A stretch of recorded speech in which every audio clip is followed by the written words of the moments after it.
Нов ден иста мака. Македонија повторно се гуши и се искачува се повисоко на црната листа на незагадени места во светот.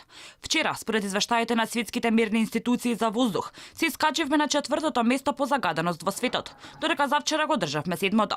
Екологистите велат дека ситуацијата е алармантна. Делотворни мерки нема, одговорност уште помалку, а најстрашно од се е што дел од мирните станици, особено во општините каде загаденоста е преголема, не се во функција. Активисти од Скопје Смок Аларм вчера извршија мерење на PM2,5 и PM10 частичките во општина Аеродром, токму на мерната станица која не е во функција. Бројките на смртоносните частички според граѓаните се запропастувачки и се 10 пати над дозволеното. Покажува 520 PM2,5, еве го се качува, и 550, 540, 550 PM10. Овде дојдовме затоа што мерната станица на Министерството за животна средина повеќе од 2 месеци не работи. И еве, ова е отров. На ова се умира, ние 20 стоиме тука за да ви покажеме што дишете.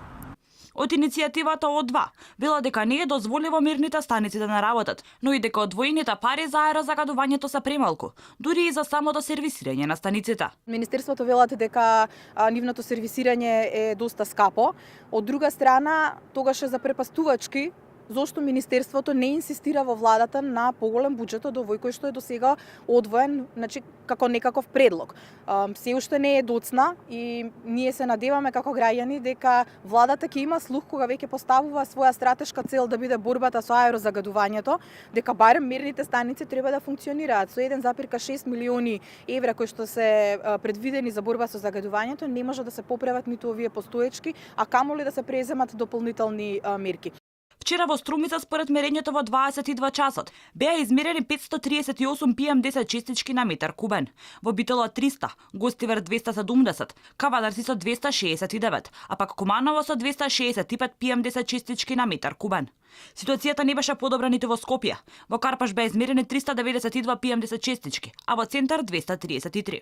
Од Институтот за јавно здравје предупредуваат дека Скопје е водечки град во Европа според загадувањето со помалите и поопасните PM2,5 частички и дека во Скопје секој трет умира од загадениот воздух. Во просек, аерозагадувањето го крати животниот век за најмалку 4 години. Болниците се полнат како резултат на тивкиот убиец, загадениот воздух, кој предизвикува голем број на респираторни болести, кои се најчестата причина за хоспитализација на населението во Скопскиот регион.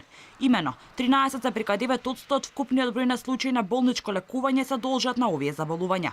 Најновите истражувања покажуваат дека загадениот воздух предизвикува деменција и Алцхаймер.